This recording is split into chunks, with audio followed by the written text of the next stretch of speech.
Hello, dear colleagues. The name of my video presentation is 3D endoscopic aortic valve replacement combined with extended septal myectomy via right lateral minithoracotomy.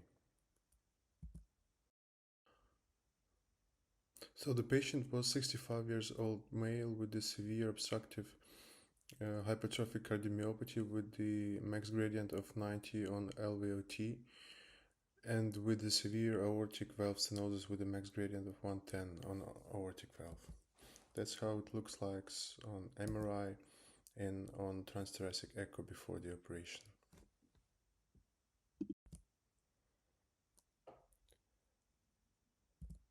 So we start our operation from the thoracotomy through the third intercostal space. Then we proceed to establish the cardiopulmonary bypass through right femoral access, right femoral artery, and the right femoral vein under the TE control guidance.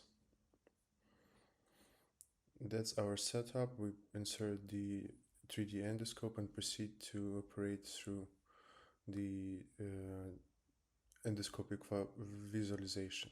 So a couple of stay sutures on the pericardium, then cross clamp the aorta, put the vent to the left atrium,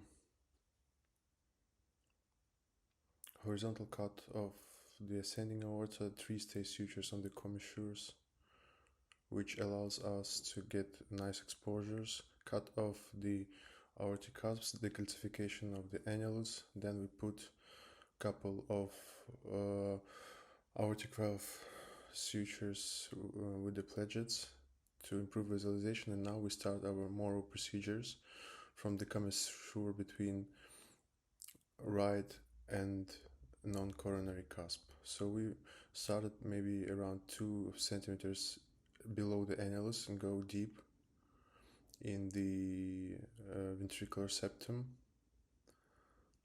and proceed to cut further underclockwise to the left coronary cusp.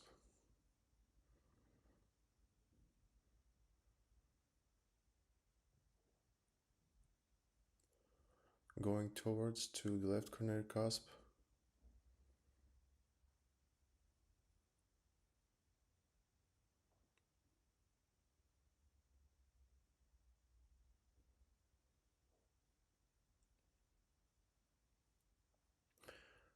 And then going deeper with the scissors, not to cut, the important thing is not to cut and damage the cords of the mitral valve.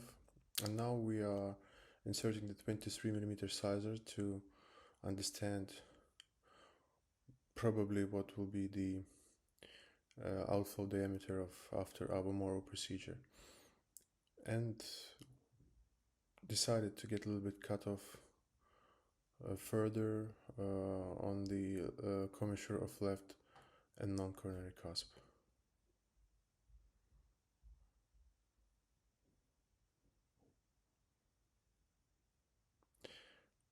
And proceeding after the myoseptectomy, continuing with the aortic valve sutures. This is the 23mm biological tissue valve, which was implanted in this case, using the coronal device to suture the aortic valve, to tie the knots of the aortic valve.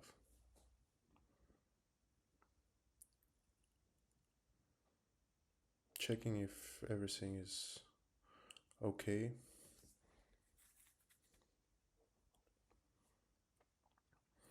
And then double layer suture of the aorta.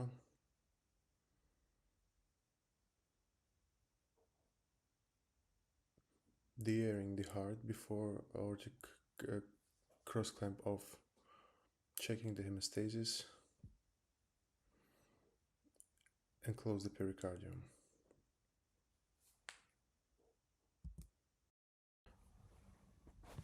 The postoperative transthoracic echocardiography demonstrates a small residual area of a septal hypertrophy in a muscular portion of the intraventricular septum that could potentially be resected further.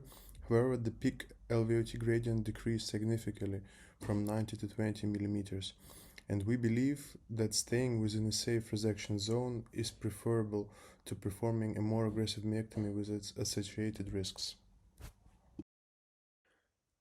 Thank you very much for your attention and wish all the best.